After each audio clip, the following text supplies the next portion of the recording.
पिछले वीडियो में अपन ने अब तक देखा एक उदाहरण करा था दो चरों वाले रैखिक समीकरण युग्म को हल करने का। अब आज आपको मैं आगे अध्याय के अंदर लेके चलता हूँ और प्रश्नावली के एक सवाल कराता हूँ। आप उनको घर पे वापस करना और प्रैक्टिस करते जाना, आपको अच्छे से बिल्कुल ये विधि आती जाएगी। अब अपने को करना क्या है, अब अपने को करना दो चरों वाली रैखिक समीकरण युग्म का व्यापक रूप समझना है। कौन सा रूप? व्यापक रूप। दो चरों वाले रैखिक समीकरण युग्म का व्यापक रूप। समीकरण युग्म होता कैसा है मैंने सिखाया था कि जैसे देख लेते हैं पहली समीकरणों, जैसे व्यापक रूप होता है ax plus by plus c बराबर 0। ये होता है रैखिक दो चरों वाली रैखिक समीकरण का व्यापक रूप। दो चरों वाली रैखिक समीकरण का व्यापक रूप। दो चरों वाली रैखिक समीकरण का व्यापक रूप। ठीक है। अब अपने को समीकरण युग्म का व्यापक रूप चाहिए, तो समीकरण युग्म का चाहिए तो ये पहले समीकरण है, दो समीकरण मिलेगी अपने को। पहले समीकरण तो यहाँ a1x फिर b1y प्लस c1 बराबर 0 आ जाएगा, और दूसरी समीकरण हो जाएगी a2x plus b2y plus c2 बराबर 0। ये हो गया दो चरों वाली रैखिक समीकरण युग्म का व्यापक रूप। जो पहले देखा था वो तो था दो चरों वाली रैखिक समीकरण का व्यापक रूप, और ये जो है दो चरों वाली रैखिक समीकरण युग्म यानी जोड़े का व्यापक रूप है। अब अपने को क्या करना है, यहाँ से गुणांक लेने और गुणांकों के मध्य संबंध। अब गुणांक क्या होता है, गुणांक समझने के लिए अपने को एक काम करना पड़ेगा डस्टर, कि जैसे यहाँ x है तो x का गुणांक कौन हो जाएगा a1। गुणांक का मतलब होता है गुणा में जो अंक है वो, यानी मुझे अगर x का गुणांक निकालना है, किसका गुणांक? x का, तो मुझे x को क्या कर लेना, छुपा लेना, और इसके आगे गुणा में जो भी संख्या है उसको लेकर आना है। ठीक है। y का गुणांक निकालना तो y को छुपा लेना, इसके आगे केवल यहाँ जो संख्या है वो लेनी, और यहाँ अचर पद, इसको क्या कहते हैं? अचर पद। जिसके पास चर नहीं हो वो कहलाता है अचर पद। ये x वाला पद, ये y वाला पद और ये अचर पद, इसको कहते हैं x वाला पद, इसको y वाला पद, और इसको कहते हैं अचर पद। ठीक है। अब अपने को गुणांक लेने हैं और गुणांकों की तुलना करनी है और अपने को देखना। ठीक है। तो अब गुणांक समझने के लिए आप पहले इसको देख ले एक बार वापस, कि ये दो चरों वाले रैखिक समीकरण का व्यापक रूप है और ये दो चरों वाले रैखिक समीकरण युग्म का व्यापक रूप है। पहली समीकरण है इसलिए a1x b1y प्लस c1 बराबर 0 और a2x plus b2y plus c2 बराबर 0, ये दूसरी समीकरण युग्म हो जाएगा। तो अपने को करना क्या है, गुणांक समझना है।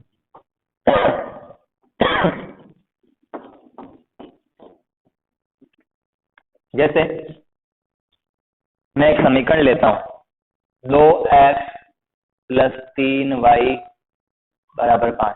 पहले तो मैं ये रुचि क्या है आपको, ये व्यापक रूप में दिख रही है क्या? नहीं, ये व्यापक रूप में नहीं है। तो व्यापक रूप लाने के लिए इसको बराबर के इधर लाना पड़ेगा।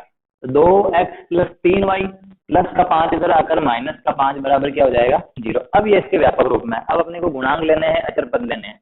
तो सबसे पहले मैं x का गुणांक देखता हूँ। किसका गुणांक? x का गुणांक। वो क्या हो जाएगा प्लस के 2, क्योंकि x के आगे कौन है? प्लस का 2। x के गुणा में कौन है? प्लस का 2। अब मुझे y का गुणांक चाहिए, तो y का गुणांक कौन हो जाएगा? y के गुणा में कौन है? प्लस के 3। फिर अचर पद क्या हो जाएगा?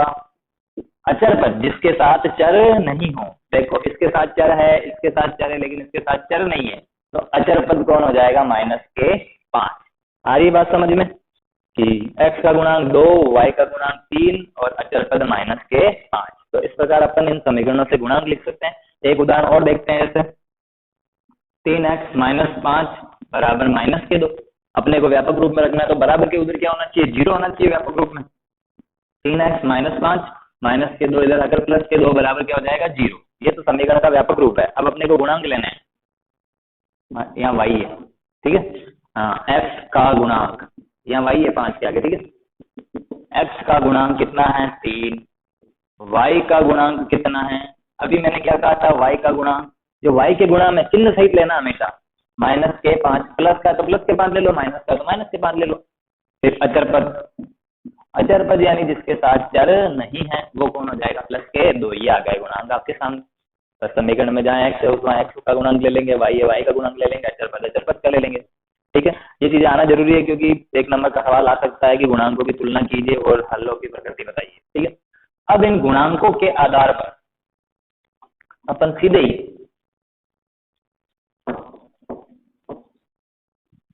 क्या करेंगे, रैखिक समीकरण युग्म के हलों की प्रकृति ज्ञात करेंगे। रैखिक समीकरण युग्म के हलों की प्रकृति, यानी मुझे सीधे गुणांक निकालने हैं और देखना है कि रैखिक समीकरण युग्म के हल कैसे हैं। तो यहां करेंगे अपन गुणांकों की तुलना, गुणांकों की तुलना, एक सारणी बनानी आपने को, बस गुणांकों की तुलना। फिर अपन क्या करेंगे, आलेखीय हल की आलेख कैसा आएगा उसका, रेखाओं के आलेख कैसे आएंगे, रेखाओं के आलेख की रेखाओं के आलेख कैसे आएंगे वो देखना है। फिर अपने को क्या करना है, हलों की संख्या बतानी है आलेख के आधार पर, आलेख के आधार पर हलों की संख्या। तो अब देखो अपने को सवाल ऐसा दे रखा होगा, दो रैखिक समीकरण युग्म दे रखे होंगे ऐसे, साइड में तो लिख लेता हूँ, a1x plus b1y plus c1 बराबर 0, a2x plus b2y plus c2 बराबर 0, ऐसा समीकरण युग्म दे रखा होगा, या व्यापक रूप में ना हो तो व्यापक रूप में बदल लेंगे। फिर अपन क्या करेंगे, इन समीकरण युग्म से गुणांक लेंगे और गुणांकों की क्या करेंगे, तुलना करेंगे। जो x पहले वाले x के साथ है वो a1 हो जाएगा, और अगर एक चीज ध्यान रख, वो चलो बात के बाद वो बाद में बताएंगे, यहाँ x के साथ a1 है या x के साथ क्या है a2 है, तो इसका गुणांक a1 हो जाएगा और इसका गुणांक a2 हो जाएगा। तो और इस y का गुणांक b1 हो जाएगा, इस y का गुणांक b2 हो जाएगा, यहाँ अचर पद c1 ये c2। ठीक है, अब अपने को क्या करनी है, इनकी तुलना करके बताना है कि कैसे हल है कैसे नहीं है। तो सारणी बना लेंगे एक ऐसी टेबल बड़ी,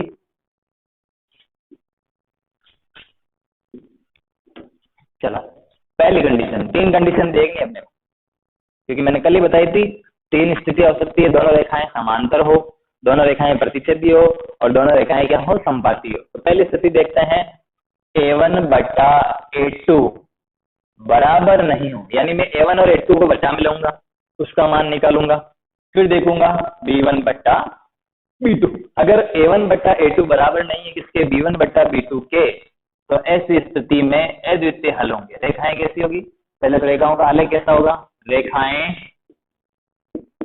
प्रतिच्छेदी प्राप्त होगी। कैसे प्राप्त होगी, रेखाएं प्रतिच्छेदी होगी, रेखाएं प्रतिच्छेदी प्राप्त होगी।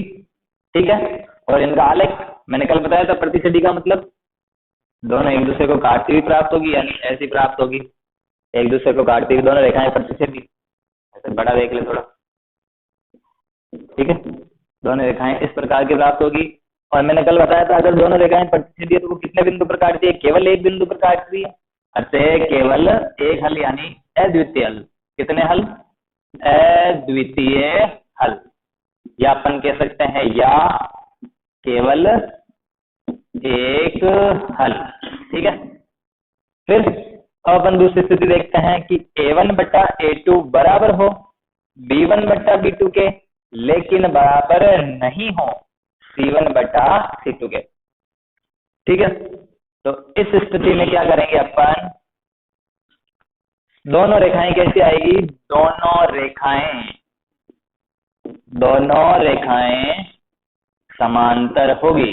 कौन सी होगी, समांतर होगी, यानी दोनों रेखाएं एक दूसरे को कहीं पर भी नहीं काटेगी, यानी ये दोनों रेखाएं एक दूसरे को कहीं पर भी नहीं काट रही है, यानी ये जहां पर कट ही नहीं रही है तो इनका हल भी नहीं होगा, अतः कोई हल नहीं, कोई हल नहीं। तीसरी स्थिति क्या हो सकती है कि a1 बटा a2 बराबर आ जाए b1 बटा b2 बराबर आ जाए c1 बटा c2 के, तो दोनों रेखाएं कैसी होगी, समपाती, दोनों रेखाएं समपाती होगी। समपाती का अर्थ मैंने बताया था, एक के ऊपर एक, यानी पहली रेखा ये रही और दूसरी रेखा भी इसके ऊपर, दोनों रेखाएं एक के ऊपर एक, और अब दोनों रेखाएं एक के ऊपर एक है, तो मैंने बताया था कि पिछली वीडियो में कि ये दोनों अनंत बिंदुओं पर काटती है, तो हल कितने हो जाएंगे? अनंत हल। अनंत हल होने का कारण क्या है? क्योंकि ये अनंत बिंदुओं पर काटती है इसलिए अनंत हल। यहाँ कोई हल क्यों नहीं? क्योंकि ये एक भी बिंदु पर नहीं काटती इसलिए कोई हल नहीं, और यहाँ पर केवल एक ही बिंदु पर काटती है इसलिए अद्वितीय हल, यानी केवल एक हल।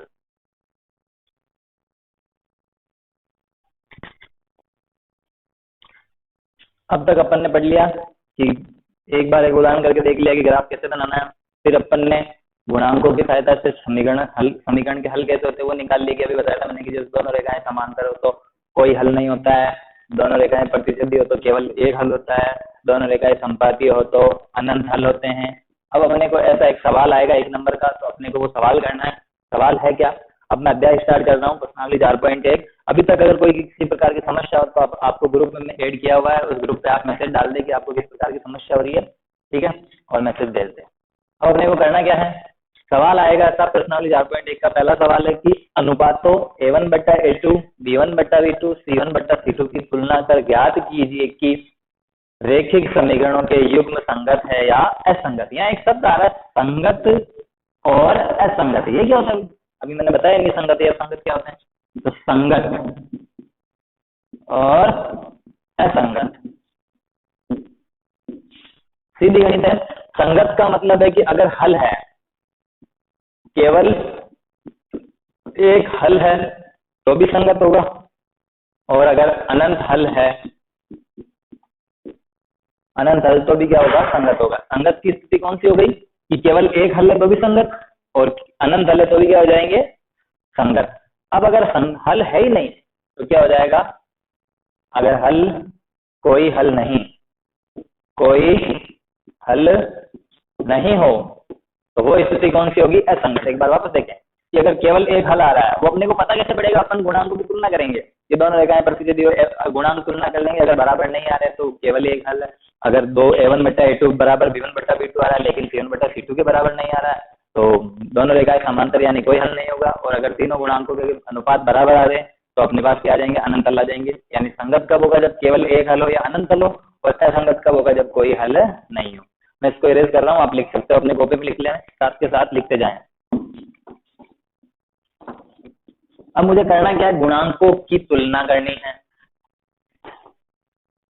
तो मैंने बताया था आपको संगत और असंगत क्या होता है। अब अपने को क्या करना है? इस समीकरण युग्म को हल कर, ये तुलना करके, गुणांकों की तुलना करके बताना है कि समीकरण युग्म संगत है या असंगत।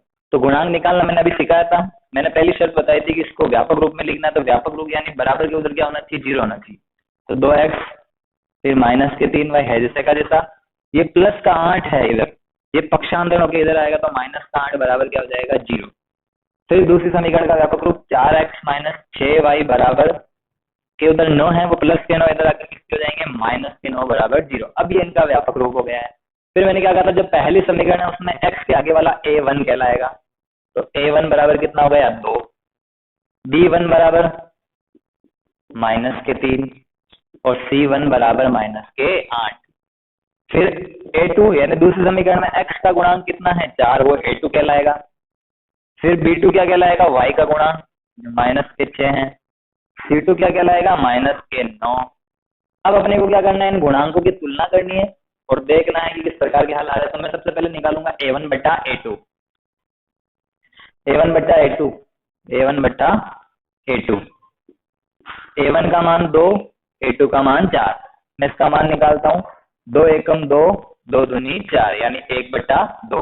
मेरे पास A1/A2 का मान कितना है? 1/2। अब मैं किसका मान निकाल रहा हूँ? B1/B2 का। तो B1/B2, B1 का मान है -3, B2 का मान है -6। माइनस से माइनस कट गया, 3 एकम 3, 3 दूनी 6, यानी 1/2, यानी B1/B2 का मान कितना है? 1/2। अब C1/C2 का मान निकालते हैं। C1/C2 आ रहा है -8/9, किसी से भी नहीं कट रहा, यानी इसको ऐसा ही छोड़ना पड़ेगा। तो अब देखो अपन एक चीज देख रहे हैं, यहाँ A1/A2 का मान कितना है? 1/2। B1/B2 का मान कितना है? 1/2, यानी इन दोनों के मान तो क्या आ गए? बराबर। लेकिन ये जो C1/C2 इसका मान -8/9 आ रहा है, -8/9, इसलिए तीनों बराबर नहीं है।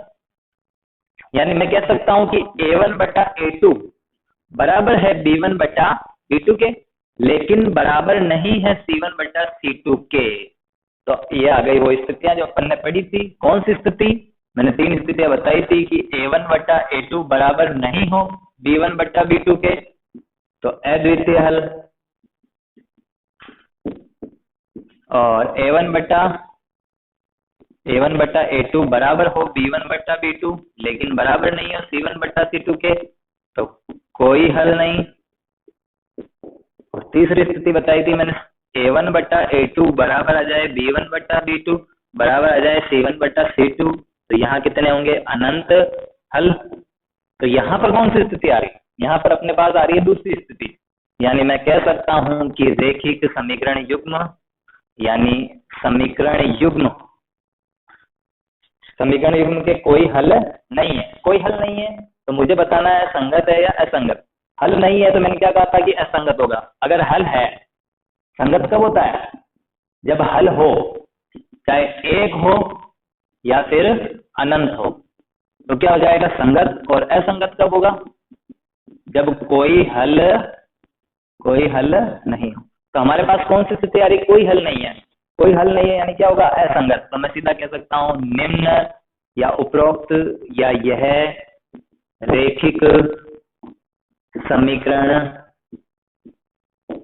युग्म, यह रेखिक समीकरण युग्म असंगत है। अब आपको क्या करना है? इसी प्रकार बाकी के उदाहरण करने हैं। मैं एक सवाल आपको और सिखा दूंगा, फिर उसके बाद आप प्रैक्टिस करते जाइए। बोर्ड की परीक्षा में इसका या तो 6 नंबर का सवाल तो आता ही है, 1 नंबर का सवाल हो सकता है आ भी जाए या नहीं आए, लेकिन अपने को सीखना पूरा जरूरी है, इसलिए करना जरूरी है। तो ये सवाल आप एक बार उतार लें, इसकी प्रैक्टिस करें। बिल्कुल इजी सवाल है, जहाँ बिल्कुल समस्या की बात नहीं है। इसको करते जाएं और प्रैक्टिस करते जाएं, आता जाएगा। जल्दी से इसको उतारे, फिर मैं दूसरा सवाल समझाता हूँ।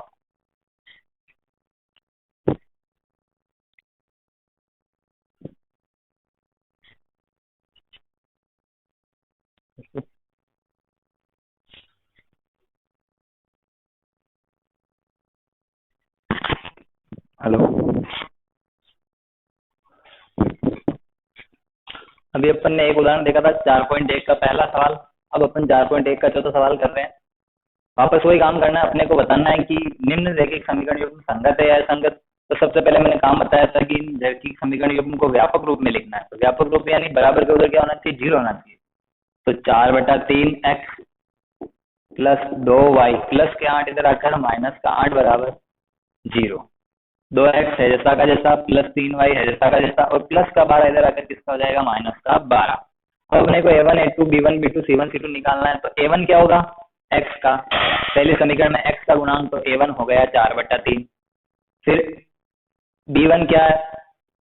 y का गुणांक तो प्लस के 2 चिन्ह सहित लेना है। C1 क्या है? माइनस के 8। फिर A2 लेना है, वो x का गुणांक प्लस के 2। फिर B2 क्या हो जाएगा? y का गुणांक प्लस का 3। फिर C2 क्या आ जाएगा? माइनस के 12। अब अपने को क्या करना है? इनकी तुलना करनी है और देखना है कि अनुपात क्या रहा है। तो सबसे पहले अपन निकालेंगे A1 बटा A2। तो A1 कितना है? यहाँ पर देखते हैं 4/3।